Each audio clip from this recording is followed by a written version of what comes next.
This is a test of the Boundary Park alert system.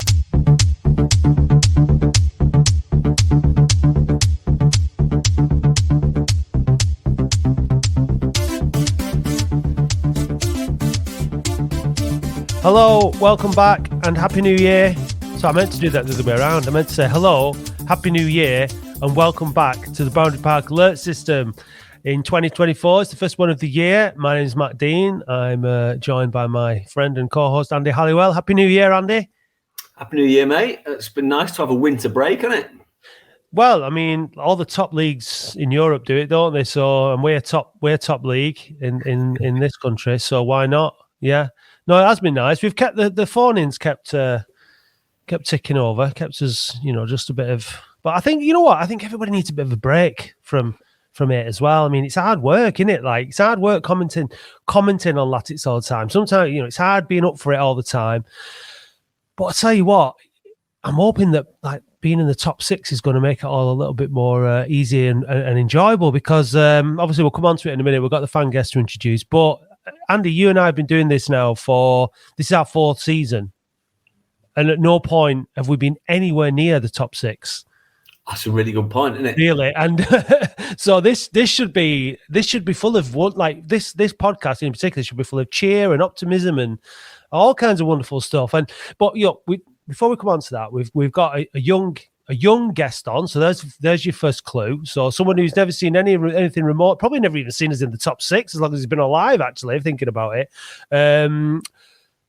Let's do, Andy, do your thing and slowly introduce the fan guest, and let's see if his mates can guess who it is. They probably know he's on anyway, but you know what I mean. When was your first game, fan guest?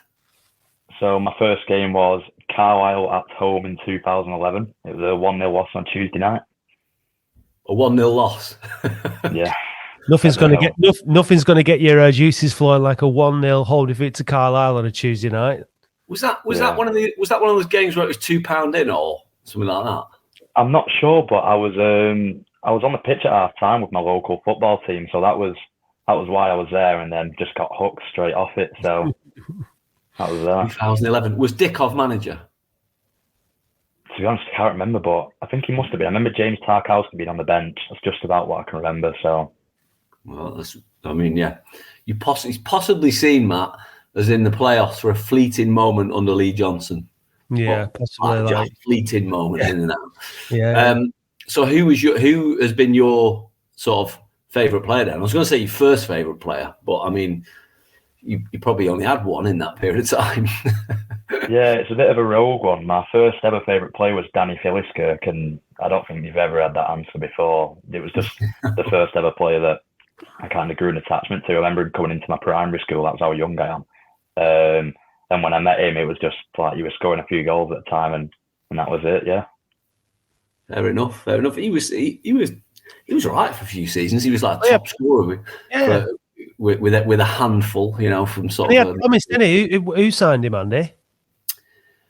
Well, he left our youth team to go to Chelsea for quite a chunk of money, and then Chelsea let him go. He went to Sheffield United. He was at Coventry, and then we picked him up. I think probably when he got released by Sheffield United, and he was all right for a couple of seasons. I thought certainly he was a pivotal part. He was part of that team that Lee Johnson got into the top six anyway. Well, Reece saw something in him, so Oh shit. Anyway, carry on. What's your favourite Latics related memory? It's going to have to be Fulham. I know it's this time of year, 5 years ago. It feels mental saying that 5 years ago, but I just feel like the day out and everything around it was just like the first proper memory I could remember properly, which is something to celebrate, really. Yeah, it was a good day out, wasn't it? It was a good day out. And then, have you got a little unknown fact about yourself? Well, my unknown fact / claim to fame is that in 2019, I was voted in the top 10 best young football content creators. So that's my little fact. Was that at the what category? Was that Football Content Awards? Was that? It was. Yeah, we don't seem to win there, do we, Oldham fans? But a few of us have been there now. Yeah, it wasn't. We weren't overly impressed with it, but that's good. Yeah, because you used to do a vlog, didn't you? Yeah, when I was younger, yeah.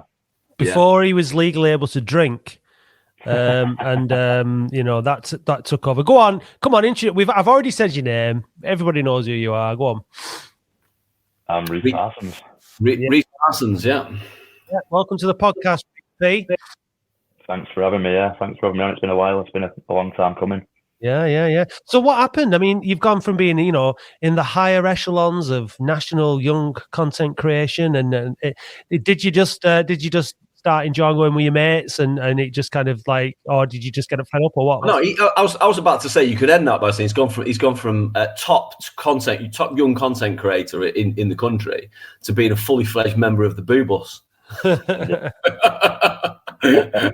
No, yeah, so just growing up, really. I think I always got my mates and my family involved. Like my dad was a big part of it, but it just felt more like a job in the end, and it just lost its enjoyment. And obviously, I was 15, hitting 16, and just think, obviously, we weren't great whilst I was doing it. It was like losing every week. So I know what you must be like when we're getting beat. It's not as good as when we're winning, is it? So I think I just kind of lost the enjoyment for it, really.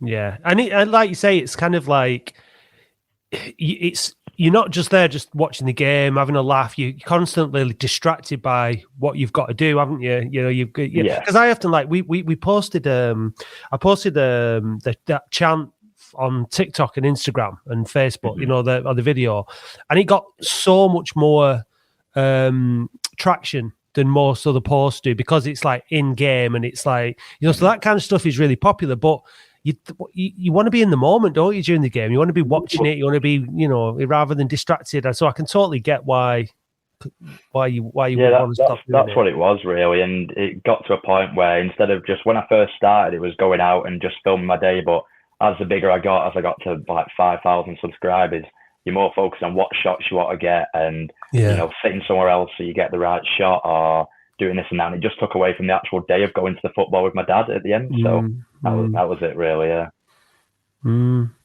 Yeah. Well, listen, none of us have actually got to the point yet where we've been able to comment on a consistently winning and successful team. However, all three of us were at Dorking yesterday, and they say that a sign of a good team is a team that can play poorly and still win a game. And I thought that the first half yesterday was fairly good to watch. I thought it was one of those games where, like, they had good possession, we had good possession, they had good chances, we had good chances. We scored late in the half, and then you're going into the second half thinking, right, okay, we can finish this game off if we get an early goal. But the second half, we just didn't come out at all. It was just I listened to Mickey Mellon, and I think he was just kind of like, let's just focus on the positives. We won the game. I'm not going to be like, there's no point sort of like picking it apart too much. But I mean, obviously, Andy, you stood behind me yesterday, and I looked round it at one point and went, it's coming in it, and you nodded, and obviously they did have the goal disallowed. But what was your take on it, Reece? I think I saw you about half time, and you said you'd not managed to catch that much of the football. So, what was your take overall yesterday on the game? So, from what I did see, because anyone who's at Dorking knows they weren't a great view for some people yesterday. I mean, first half, I think either team could have got in at 1-up, really. It was a great finish from Fondop, a bit scrappy in the box, but second half, like you said, we just dropped off, and it just seemed to be Dorking just lumping balls forward, which, just overloading areas in that box. And they did get one. I don't know if it was offside or not. I've not seen it back, but that's the beauty of not having VAR. And to be honest, I think we're lucky to get all 3 points coming out at the end of it. But like you said, good teams win ugly, and 5 away on the bounce now. So you've got to take positives out of it somewhere, haven't you? Yeah, it was what it was with the goal was there was a ball played through to the guy who set up the guy who finished it, and it was him who was offside. And it's hard to tell from that particular one, but he definitely looked offside. So I think it was a good call. We got lucky against Dorking twice this season, Andy. When they were at Boundary Park, they had that shot that crossed the line, and Hudson parried it out. Not quite Roy Carroll. levels of getting away with it. If you remember that goal that United against Spurs, Pedro Mendes for Tottenham, and the bizarre thing is, I was at that game. I went on a corporate entertaining clients to Old Trafford against Spurs. I was at that game. No, it wasn't quite the same. It wasn't quite that level, but it was similar kind of thing. And but yeah, I mean, we've got lucky, Andy, haven't we, against Dorking? We've got 4 points from 6, and it could have very, very easily have been none. Really, it was fine margins, as that the old saying goes. Yeah. No, I thought Dorking played well in that second half. Like I was chatting to it's a terrible terrace, isn't it? It's so shallow. Like there's no steepness to it. I had to have my eldest lad on my shoulders for 70 minutes yesterday. So I've got a crick in my neck now that I need a masseuse to get out, because they wouldn't let us sit the kids on the crash barriers. Like, even though you're holding them, like, you're not allowed them on there. So you're going to force me to put him on my shoulders because I can't let him. He won't be able to see otherwise. Yeah, you're not allowed to. I was like, I just totally over the top stuff. Yeah. But so with that sort of shallowness to it. But the good thing is there was quite a lot of room, so people were milling around and talking to each other. So we had a chat to quite a few people. I had a good chat to Ryan Hamer and Steve Shipman and a few other people. And there was a point where I think I was stood with Ryan Hamer where we were like, right, let's count how many passes in this second half Dorking put together in whatever attack they've got. And they were putting 9 passes, 10 passes together regularly. And the other thing that Ryan had noticed was that a player would pick the ball up for Dorking and then carry the ball forward. So you would try and take a man on and run 20 yards in a forward attacking direction. And then you were like, right, wait for us to get the ball. Let's see what we do. And we put 3 passes together before we would lose it. And literally nobody in the passes that we watched ran forward with the ball. So they would receive the ball in a static position and then pass it, then get rid of it. Almost like they didn't want to have a go. And then we were talking about Lundstrom. So when Lundstrom first appeared in the team after that lengthy layoff at the start, I mean, we've been saying here for weeks, he's not going to be Andrea Pirlo. He's not going to change the way we work because he's a young kid, and But hopefully he'll have bags of energy, and there must be something around him being Alti's best player last season. And what it looked like he had when he first started to me was the ability to run at players. So he's got legs, he's young. And he would try and take players on. If he loses the ball trying to take a player on, okay, fine. At least he's going to take a player on. Where's that gone? The lad just turns around and goes backwards now. He won't even face the direction that we're playing in. So it looks like a complete confidence loss to him. Or is he being asked to do that? But he would receive the ball and then dither and lose it. And you're like, just run at him, Josh. I know you've got legs. Go. If you lose it, trying to take someone on, that's fine.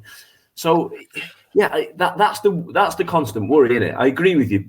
Mellon was just trying to. There's no point having a go at him. Let's just take the positives from it. But he's got to be going back on that coach thinking, Jesus, we're not going to get away with that every week, are we? No. So we're going to still have to sign some players. How are you feeling, Reece? About because the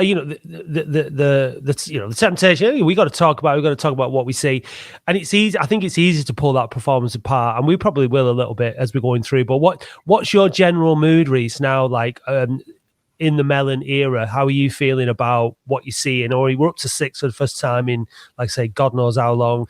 Is it 7 wins, 3 draws, and 3 defeats in the league? I think it is. So, how's your mood now compared to what it was like earlier on in the season? I'm pretty positive. Yeah, I just think if Mellon's got this squad with only 2 signings, we've only seen one of them because Walker was on the bench yesterday. He's getting a tune out of this squad now with areas as weak as our midfield, which is obvious to see for everyone, and a right wing back, which we're lacking. When he does make his signings and does get his men in, I think if he's doing what he's doing now, it can only really get better, can't it? So I'm pretty impressed with him. Yeah, it's a lot better than the start of the season anyway. Yeah, I mean, I don't, like Mellon, you say, you can focus on, we won the game. We didn't play well in the second half, but it was frustrating watching it, and I was absolutely bricking it as we were getting towards the final whistle because obviously they scored relatively late on as well with the disallowed goal. But there were some changes that I wanted to see. That goal, we have to comment on what the hell was Miguel doing? Because he got the ball. He had a poor game for me yesterday. I thought when the substitutions were coming in, Gardner were coming on, I thought, thank God for that, my guy's coming on. Now, Lundstrom came off. I didn't think he had a good game either. I was watching his body language at parts during the day. He looked a bit flat-footed and sluggish. He didn't seem to be able to turn. He looked like he was struggling a bit, like you were saying, Andy. There might be a reason for that. But I thought Miguel had a shocker yesterday. And that ball, there was a ball on that he could have played in. The straightaway, first time pass, forward pass, and the ball was on, and he played what was a really, really negative sideways pass, and obviously it went to their player and they broke, and he got away with it big time. And for me, when Hallam Hope has played in midfield rather than McGay, like against Hartlepool, Reece, you were at Hartlepool as well, weren't you? We were on the front foot, weren't we, more, and we pressed them back more, and we give them something to think about. And this thing about like soaking it up like we did against Gateshead again yesterday, from a managerial point of view, from a tactics point of view, a coaching point of view, I think Mickey Bellin got away with it yesterday. I think if it was David Unsworth that set his team up like that yesterday and not made the change and just kept soaking up, because he said, my three centre halves were great, they defended really well, and I thought Raglan had a good game, Hobson had a good game, Hogan had a good game centrally, but when it came to covering the wing backs, I thought they had a poor game. And I also think that Maguy had a poor game at covering the wing backs because he didn't have the legs to get across, and we kept getting caught. Now, whether the tactic was to just like crowd the central area and the box and just win headers, but we got away with it. And for me, Mellon rode his luck big time. I agree with you, Reece. I think he's made. You can't argue with the results. 7 wins, 3 draws, 3 defeats. We've definitely turned a corner, but we were very, very lucky yesterday. I think we really, really got away with it. And for me, I think there was a feeling of like, why is Maguy still on the pitch? Let's defend a bit further up. And look, we got a couple of chances as well yesterday when we actually did push on. When Willoughby came on for Norwood, Norwood was really off the pace yesterday as well. He didn't have a good game. He had good chances. He could have scored. He was missing shots in the warm-up in the first before the game started, I noticed. So he was off the ball.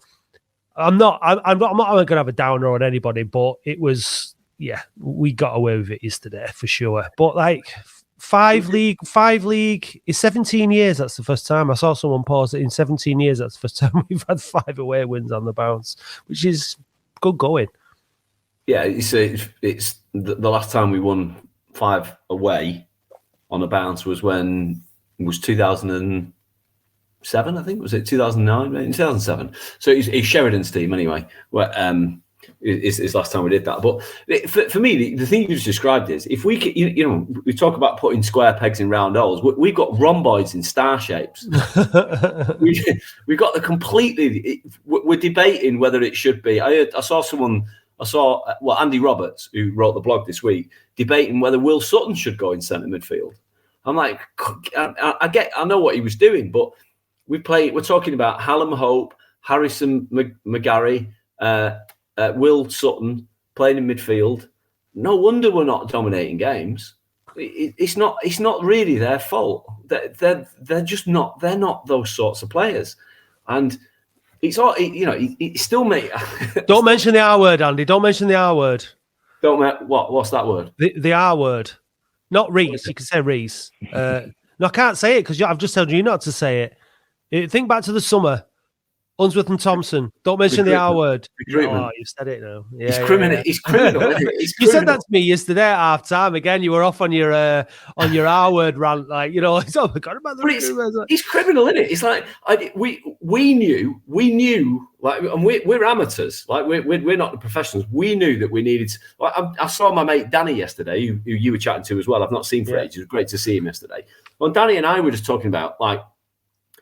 It's been so obvious to every one of us, all of us amateurs, that we need someone who can just get his foot on the ball and say, this is the pace that we're going to play at. I'm going to dictate the pace that we pass the ball around. Give it to me, demand the ball, then get it got. That's that. And we don't have anyone to do that. Lundstrom is not that sort of player, seemingly. He'll run forward with the ball when he's doing what he should be doing. Dan Gardner's the nearest that we have to that. Anyway, when he comes on the pitch, he wants the ball, doesn't he? He did nothing. He did nothing when he came in today. He didn't affect the game at all. But that was more about the way that the whole team were playing, how deep we were playing, how like even if he was on for a pass, we probably wouldn't have given it to him. We would have lumped it because that's what we were doing. I think Fondop had a good game yesterday in terms of like doing what he was supposed to be doing. He chased everything down. He scored a goal. He won his headers. Great finish, wasn't it? Yeah, it was. And, you know, put his foot right through it into the roof. Lovely finish. Really frustrating that, like, in the second half, none of the action was down our end, Reece, was it? It was all down the other end. And when they did get up here, the crowd got going a bit, didn't they? And it's like, you're here now. Hey, all right, lads. Hey, and then they were gone again. Like, it was, it's difficult. Hey, you know what I hate, Reece? I hate away ends with no roof. It's hard to get an atmosphere going, isn't it? It's that's the problem with this league, isn't it? That's why we need to get back into the football league. Yeah, a lot of southern grounds as well. You go to wheeled stones, and there's just not the acoustics for it, really, because they're not proper football grounds, really, are they? And the closest probably Barnet. We took 200 there, and it was loud for 90 minutes. But yesterday was a right struggle. Yeah, it's a shame, isn't it? When that second half was a combination of them being in our half for the whole half and us not having a roof. It was quiet, but it was great. I mean, there was loads of people there. Great turnout. Lots of people I knew down there, like you said, Andy. It was brilliant, and I think that going into where we are now, let's look at the positives, because I'd already decided I'm going to call this episode EIEIEIO, because that was the first time yesterday that we've had that chant and we're in a position where it actually could mean something. If I wasn't going to, because I'm putting a positive spin on it, obviously, because there is plenty to be positive about. If I wasn't, I would have called it rhombuses in star shapes, I think. And I think that like last season we finished the season much stronger than we started it. We said on the pod early on that was our general consensus is what would happen is that we'd start, we grow into the season. So hopefully that's happening. But I think our away support could be a huge factor in our success this season now. I think for towards the end of the season, when the games really matter, look at the attendance yesterday, away attendance. I was outstripped every other teams by a country mile, and it was probably one of the longest trips of the day yesterday as well. And I think that's why getting results at Boundary Park is going to be so important now, because I think if we can turn that corner at Boundary Park, that away backing that we have, which is far better than probably every other team in the division, sort of based on like where we've been in the league. I think that we're going to make good turnouts, and that could really be the key. So I'm excited from this point. I think if you remember, Andy, when we were talking before Christmas, how I was saying that the Christmas New Year period was pivotal to what was going to happen. If we flopped, we would have been out of contention, and we didn't flop. Well, we faltered against Gateshead, but after that, we've steadied the ship, and we're really in contention, and it's exciting. And I'm hoping that it continues, and that the crowds come into Boundary Park and we follow them away, and we have an exciting end to the season. Because Reece, you've never known it. But Jesus, me and Andy have been waiting a long time for it, haven't we? You know what I mean? So it's like it's probably twice as long as you've been born that we've been waiting for any kind of success, or virtually. So I think we all are absolutely just desperate for it, and I think that the attendance yesterday is a good indication of that. So it brings me around to thinking about Saturday in the FA Trophy. What's your take on the FA Trophy, Reece, and how excited or not are you about Saturday's game? Well, there was chants about Wembley yesterday, so I think I'm not the only one that would be taking it, as serious as it can be. Not just Saturday, but if we get through the rest of the competition. Really, I've never been to Wembley, and I'm not the only one. Pretty sure we've never been to the new Wembley, Oldham. So it's a long time ago. I think only just my dad can remember going to Wembley and stuff. So I'd love to go there. It's a dream to go there. Getting to winning habits is never, ever a bad thing. And even if we win that and don't go up in the playoffs, it's got something to build on for next season, isn't it? Yeah, I agree completely. And I really want to win it. And I was thinking about this, like I was talking to my mum before, my mum and dad, like they're not going to go on Saturday because they sit in the main stand. and it's always dry. You guaranteed it to be dry in the main stand, and that's a big thing for my mum and dad. Like, they don't want to get piss wet through, and so when they close the main stand, they won't go in the Joe Royal stand. And I understand why the club do it. I think it would be better if they opened all three stands for these FA Trophy fixtures. I think it would be better if they did that, because I also think the other thing that it sends out that message of, it's not, I would love to see Boundary Park quite full for an FA Trophy game. I'd like us to be like going, right, this is a real chance for Latics to get to Wembley a day out, to win something, to like help propel us in the right direction, to stop the slump. It doesn't all we're in contention for this ever is like, this is a trophy we could genuinely win. We'll never win the FA Cup. Look at, like, when I left the house before, it was 5-0 to City against Huddersfield, right? So it's absolutely no chance, right? We're never going to win the League Cup. We can't win the League Cup if we're in National League anyway, because we're not in it. We can't win the other pizza trophy. Well, I'd like to win it, because you've got to start winning things to turn things around. So yeah, I think we should be making a big deal about this FA Trophy, and we should be really going for it. And the club should be, like, yeah, we're up for this. We want to get to Wembley. We want to win it. It's important. Like, that mentality of whatever we're like City, whatever we're in, we're going to win it. And it's up to you to knock us off our perch. What do you think, Andy? Not only that, I'm not. The honest answer is, I'm not particularly sort of excited about the concept of the FA Trophy. But you're absolutely right. The pair of you, I agree with you. I had a chat to George Parkin about this on the way out last night. He was saying we've got to take it seriously as a trip to Wembley, and to try and get some momentum going. That could be a competition that helps get some momentum going. But I think, and the hard cold facts of it are, you'll probably turn over a few quid if you get to Wembley. So. Yeah. Just from a budgetary purpose, and reason, to try and put some more money in the coffers for us to be able to sign better players in the summer, whatever division we're in. Not just Wembley, Andy. Like, on Saturday, if 4,000 or 5,000 of us turn up paying cash on the gate, that is brilliant. That is money into the club. You know what I mean? And so I just think that and also what it does is it tells the players and everybody, it says we're serious. Like, you know what I mean? I would love to see that on Saturday. I would love to see 4,000, 5,000 fans at Boundary Park. I don't think we will, but I would love to see it. I'd love it to. Next game, you need to open the main stand. Let's get in there. This is our FA Cup, and people are going to go, ooh, I know that people listening will be thinking, but it is, like, because we're not going to win the FA Cup. We're not going to get to an FA Cup final. Andy, you and I saw as close as we've ever. We're not. I'm not going to say never, but like in possibly in our lifetime, or certainly for a long, long time, the chances of us getting anywhere near Wembley are minute in the cup, in the in one of the major cups. So I think. Like, we could potentially be going to Wembley on the 4th of May and then back there on the 11th of May. And that'd be some good Latics stuff, wouldn't it? Where, we waited all this time and then, like buses, you get two at once. It'd be amazing. So, but yeah, I mean, I'd like Boundary Park to be busy on Saturday and I'd like the players, I'd like the fans to turn up. And I'd like the players to turn up, because they were bloody shite against Mickleover, weren't they, in the last round? He really limped over the line in that one. And Peterborough Sports. Yeah, last season. And Gateshead. Yeah. So the thing is that if we win this game on Saturday, it'll be the furthest we've ever got in the FA Trophy. So, it's another positive for this season. You know what I mean? Like, we're going in the right direction. I tell you what I didn't do yesterday. So when it was like, they run the clock, don't they? So you can see the injury time on the clock. And as it was approaching the 95 minutes, as 5 minutes added on today, quite a few people started whistling. And I heard you. I know what you're going to say. Yeah. I turned to there was a guy whistling next to me. I turned to him. I said, "I'm not whistling at Dorking. I'm not doing it. I'm just not doing it." Yeah.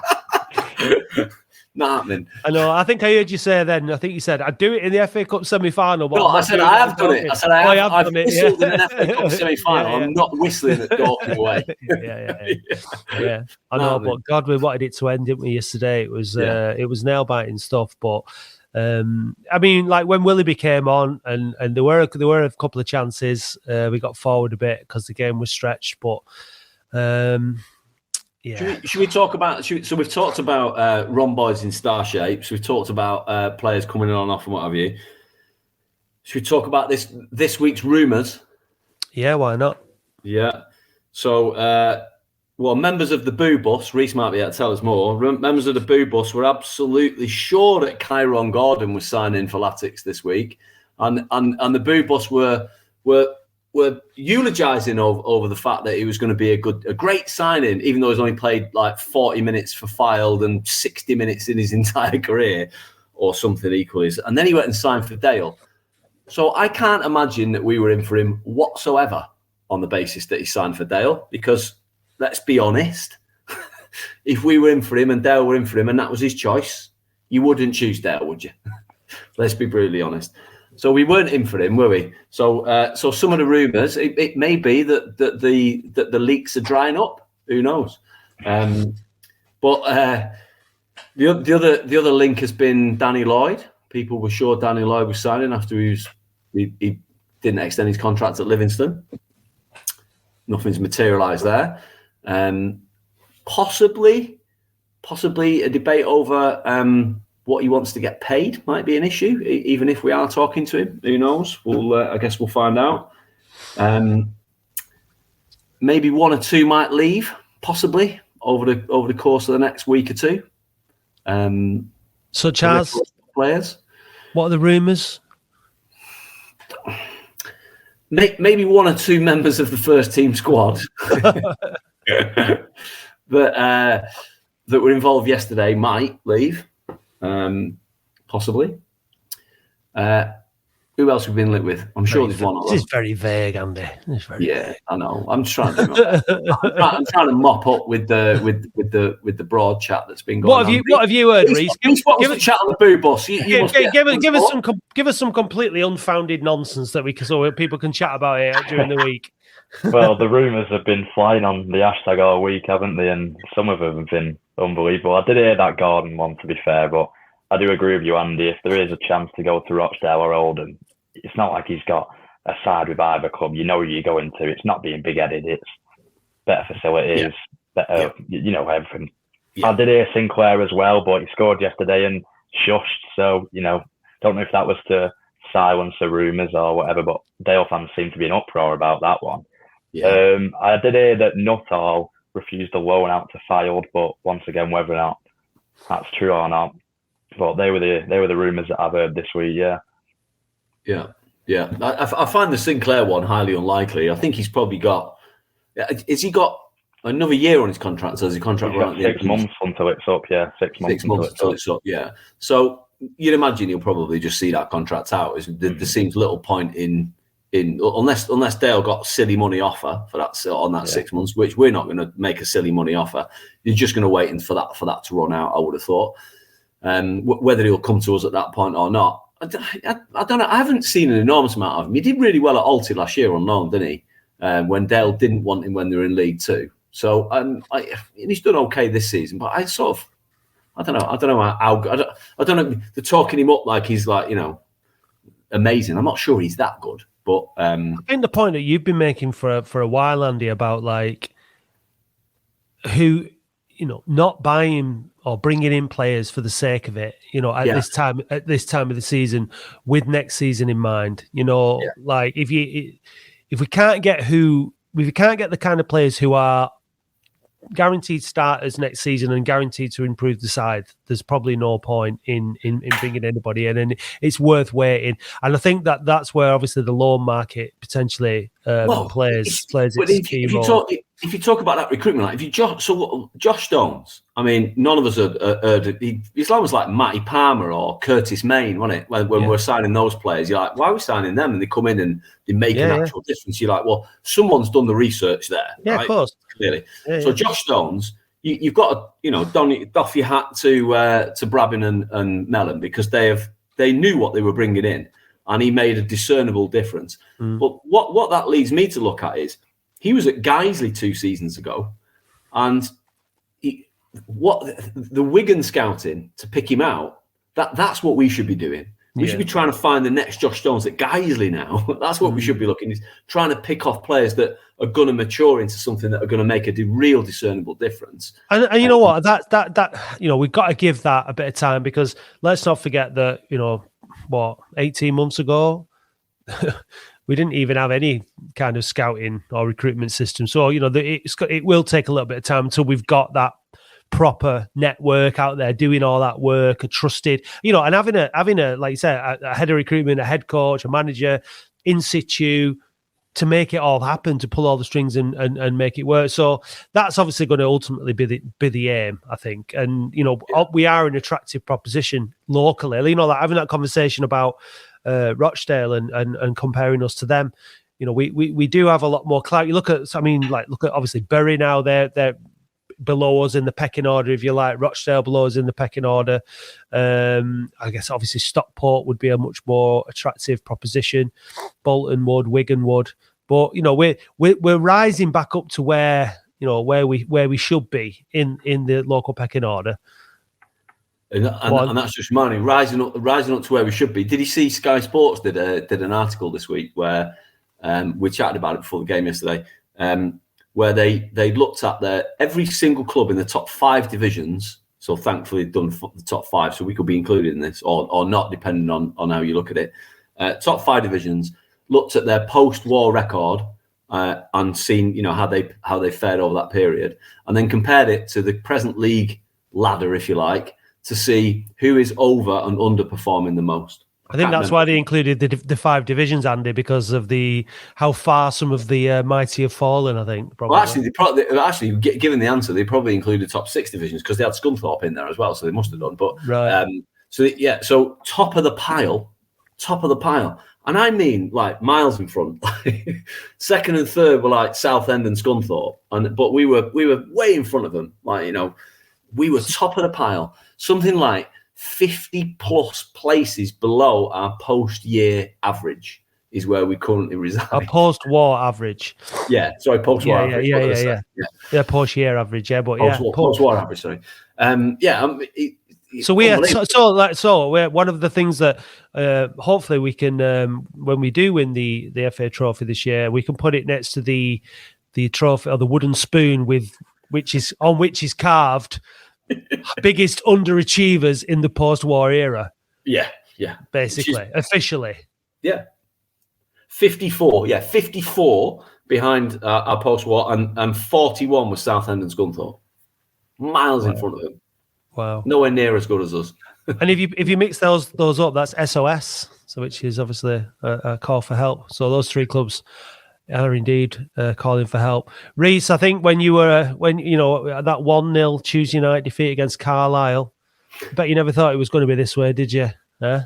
Oh no, it definitely set the tone. Like I say, I'm not the only one, so I'm not complaining just about me. But there's 30-year-olds. I'm only 19, but I've only seen 2 relegations and a win at Fulham. That's all I've seen really. A few FA Cup wins, Liverpool and that, and. Give us an insight, Reece, into I'm not trying. I don't know, just to come across patronising, but me and Andy are like middle-aged men, so we see it our way. Yourself over the last few years, like through the Abdallah era, and going into that, how I don't know, was it hard sticking with it? Was it just always just kind of how did the whole experience affect you as a fan? Yeah, especially as a young fan. I mean, you're growing up and you see all your mates, like my mate went to Istanbul and then he went to the FA Cup final and then he's winning the Premier League in the space of a few months, and then we're getting ready to play teams like Wealdstone and stuff. Especially recently, it just kind of settles in because there's fans younger than me who've only seen us in non-league or League Two. I was quite lucky in a sense to see us play teams like Sheffield United, Preston, Millwall, Wolves when they came down and stuff. So I did see League One, but like you say, there's been no success. So it has been hard, and especially under Abdallah and stuff like that, sticking with it. Obviously, you're never going to change your club. You're once in, never out. But when you're, like I say, surrounded by half your class are all red or blue and you're Oldham and you're just going down, down, down. It was hard to watch, and it definitely did have an effect, but it will only make the good times sweeter when we're on the rise back up, won't it?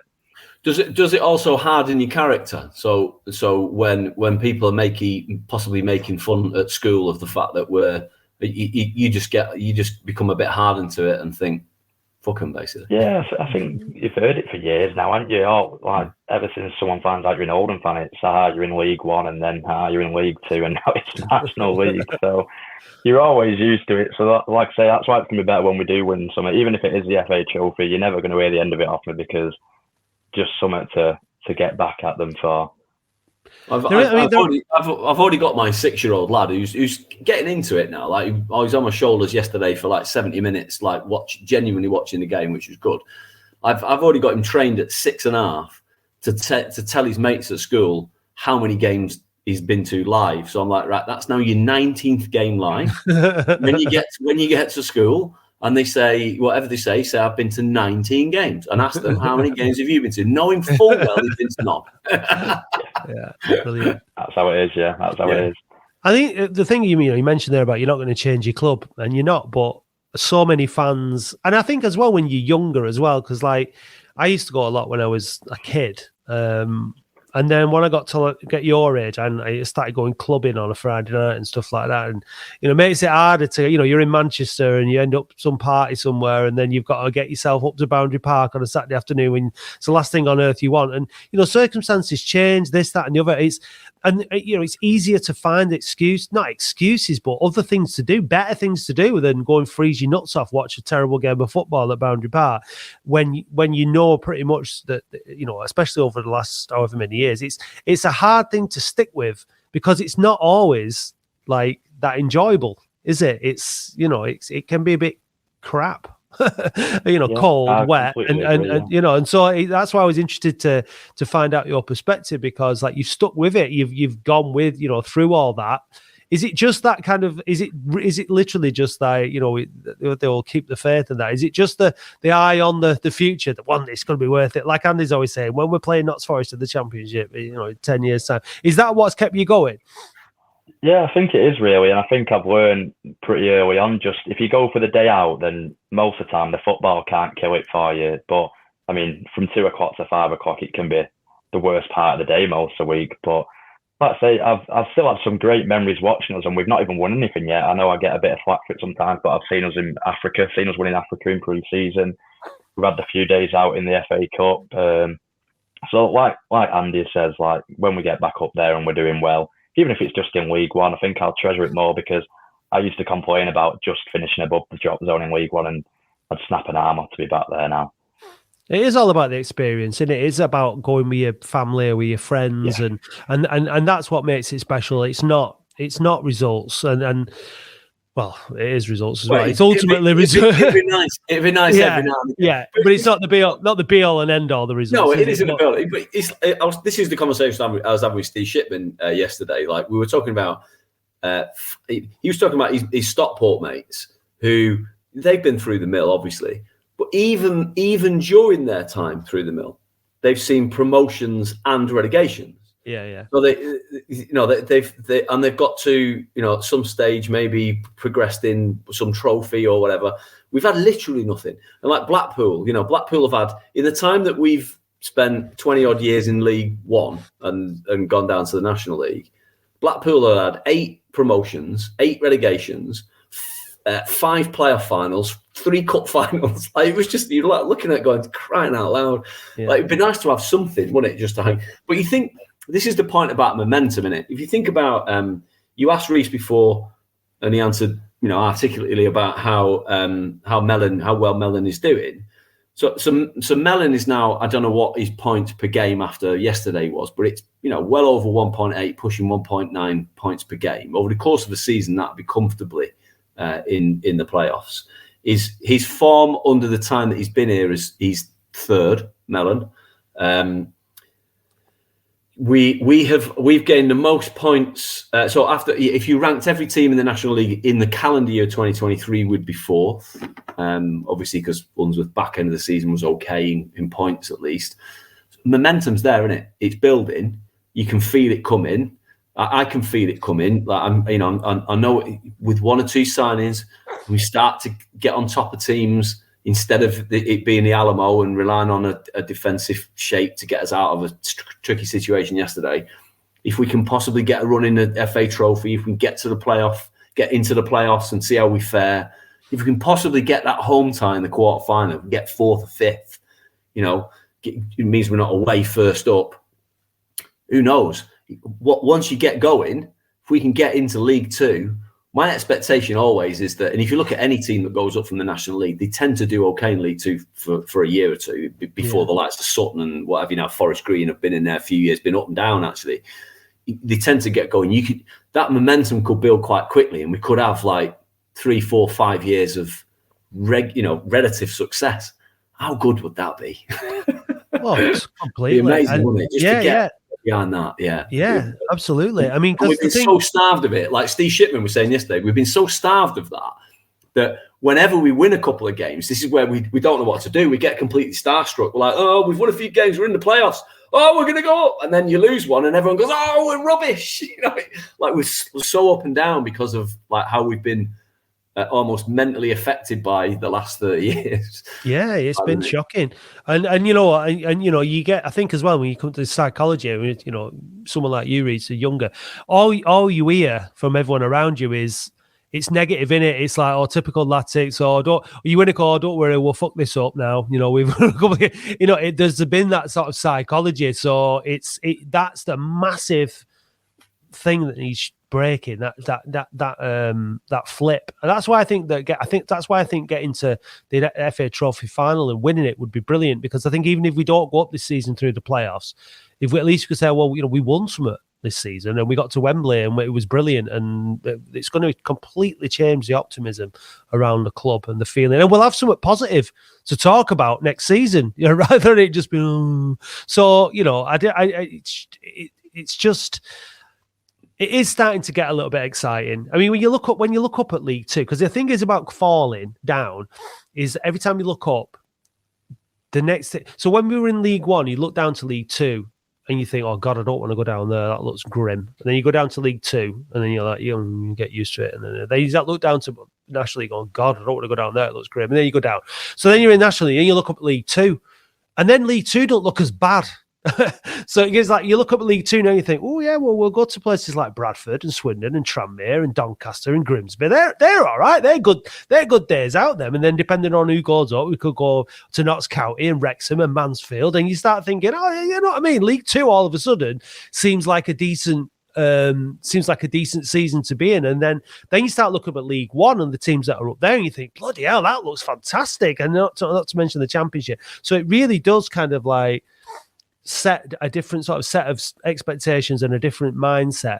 And you look at the enthusiasm for the club. I bet for someone, for some of the even younger people than you, Reece, that didn't even realise that Latics were capable of bringing in such kind of crowds that we've had this year, even in the National League. So if we do get promoted, we go into League Two next season, and there's even more season ticket holders, and we're averaging 8,000-9,000 fans a game, maybe. It's just everything is different, and that momentum is taking us back to something like what we remember, Andy, when back in the day. So I think we've needed it. We needed this for a long time. We've needed a reset. We didn't want to be on the verge of extinction, but that 21 years in League One just sucked the life out of so many fans, so many people.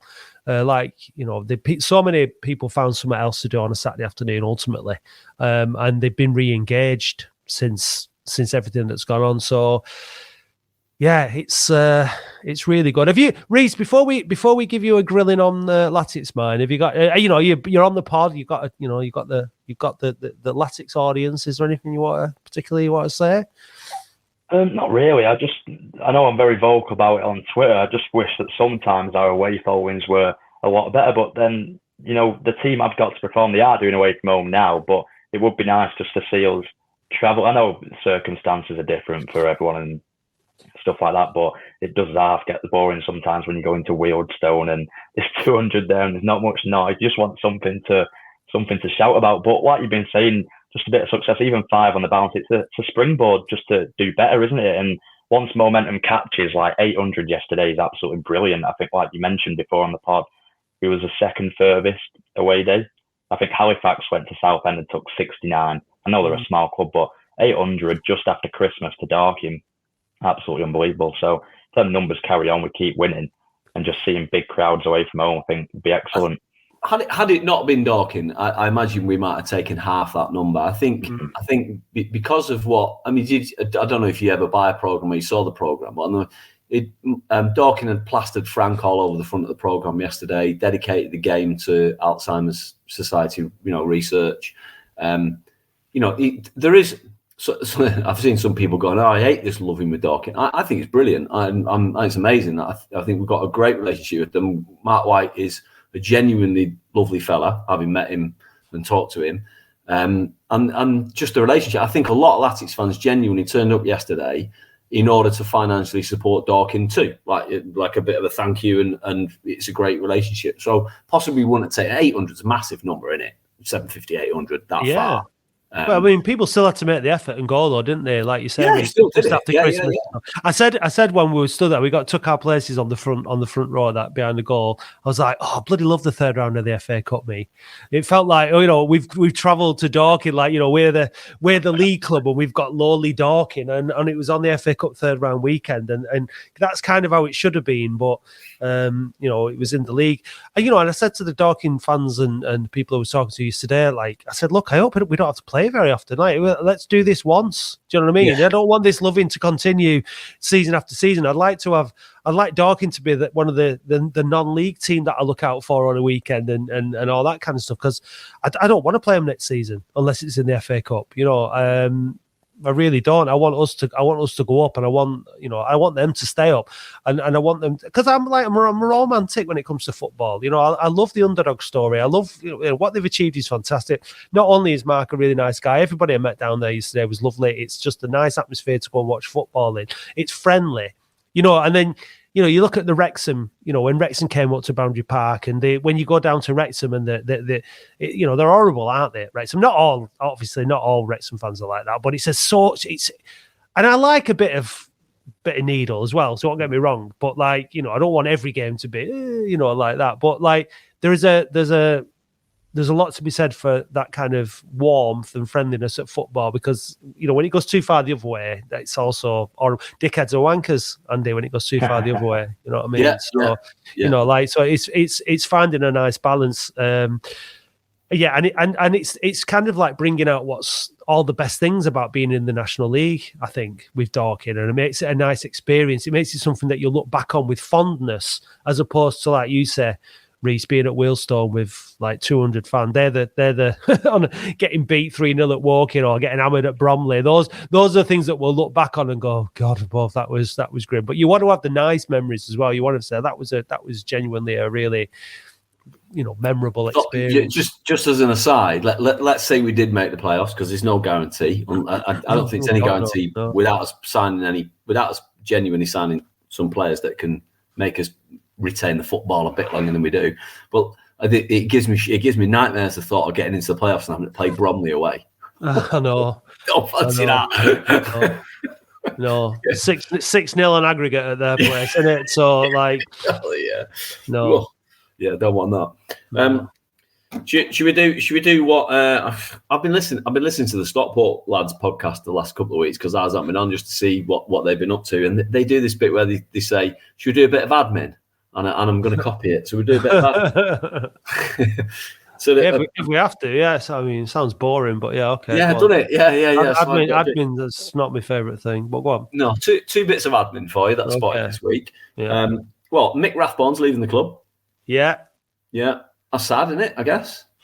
A character. I'm sure he's had a great impact. And Mike Fondop did that lovely message, didn't he, for him, and he's a real character. But he was just about to retire, I believe, before he came to Latics, wasn't he? So he's certainly earned it. So yeah, I think the podcast and the phone-in would definitely like to wish Mick Rathbone all the very best. Yeah, definitely. Yeah, but any character leaving, you imagine, if you've got a character around the place that make people laugh, it's quite a good thing. But yeah. I think the sort of the physio was on maternity and she's returning full time, so therefore, I guess it's pointless having too many people. Yeah, particularly if the physio room isn't full. And then the other thing I spotted in the last week, whether you guys noticed, but one Sir, I'm going to call him Sir Joseph Royal, was officially appointed to the board of directors of the football club, dated the 14th of November 2023? No, didn't notice that. No. I did, because that's the sort of shit I noticed, isn't it? Yeah, that's. But it was. I found it curious. Like, obviously we know he's there at the club and he's been helping out the Royals, a part of the sort of backroom, but he's officially appointed to the board of directors. I can only imagine that he's been like advising the board anyway on football matters for that time, and he'd not been particularly bothered about whether he was officially a director or not, until eventually the board badgered him and said, "Come on, Joe, just sign the paperwork and you just join the board officially." And he went, "Oh, all right then." We're taking your name off that stand. I can imagine, but I just thought I'd point it out. I don't imagine it's significant, but it was interesting the timing. Yeah. Right, should we do that? That wasn't too bad. That admin, it was. Right. Admin out of the way, done, finished. Right. Hopefully, you've weighted some of these questions to They come out of the Paul Prendergast computer, randomly. Well, we don't know. Reece might have read every single book on Latics and just have a brilliant knowledge. I literally put all the questions that he gives me into a thing, and they come out randomly, straight out of Paul Prendergast's computer, randomly. So I have no effect on the order of the questions. Okay. Right. Well, best of luck, Reece. Thank you. Here we go. Here we go.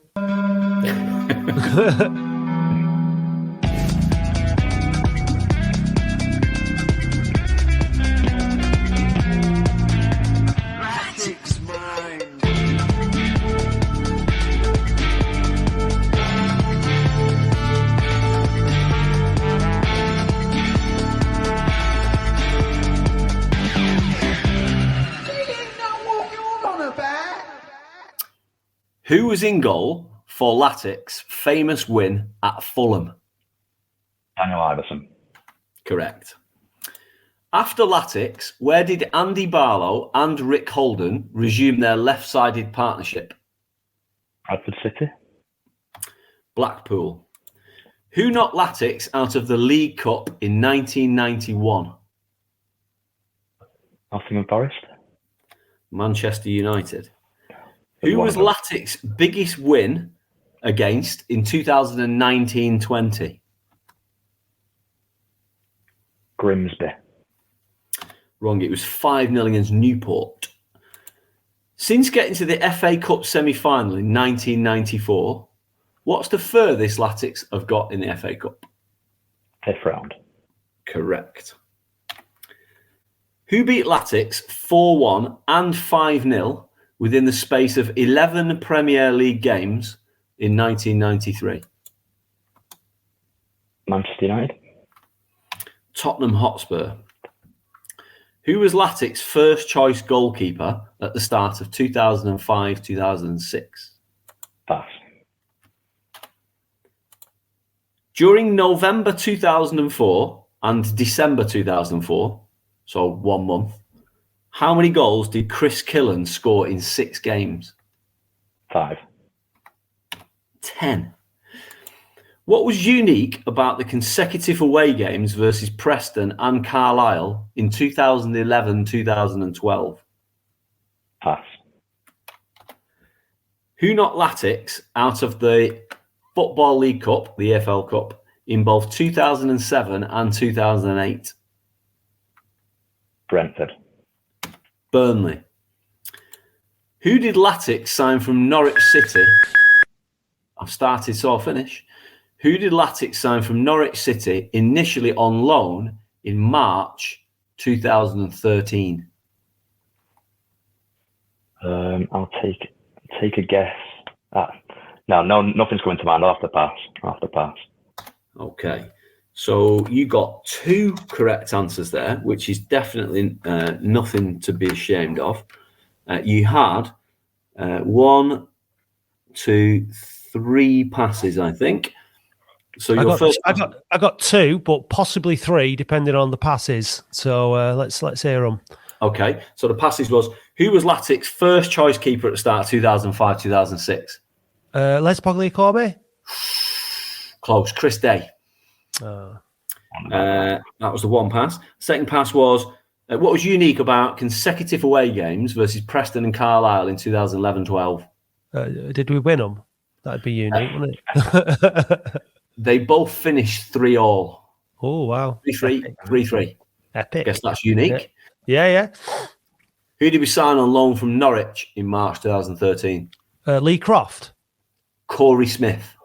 Yeah, I got 2 as well.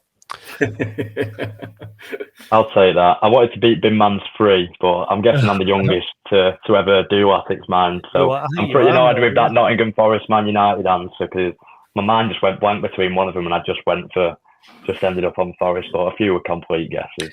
Yeah. I didn't know whether you'd get the 5-0 against Newport in 1920. I thought that was a good question for you. You're not recently enough, you know. Well, I mean, I was at the League Cup game where we lost against United, and I got it wrong. So I couldn't remember it. So yeah, that's the way it goes, isn't it? But yeah, nice one, Reese. Good effort on Latics Mind. Thanks for coming on. You'll have to phone the phone in sometimes as well. I always see your comments popping up in the chat when you're on there. But yeah, we need, that's the thing with the phone. We need people to phone in. That's that's what it's all about. Like some people say, you see comments, you should, more call. Don't give callers so much time. Like, have more on. Well, we need more callers in chat to be able to do that. So, if you've got your comments, if you want to be on I think this season, Andy, we've had a lot more people wanting to be on the pod, haven't we? Reaching out to us direct to say, can I come on a podcast, which is great, and that's really good. And we, long may that continue. But so give us a shout on the phone in on Wednesday. It's live on YouTube and Facebook at 8:30.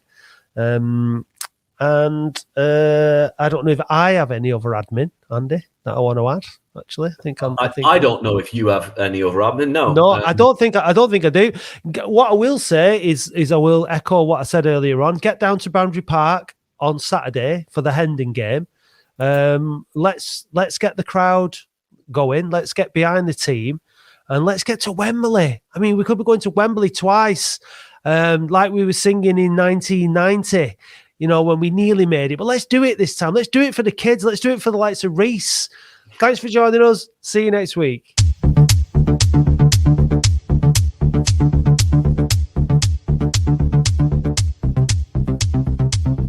Thank you for listening to the Boundary Park Alert System, a QPod production hosted and produced weekly by Matt Dean, Andy Halliwell and Dave Bradley. QPod is Oldham's only dedicated podcast production company, and if you'd like to learn more about how podcasting can help take your brand to the next level, visit kupod.co.uk.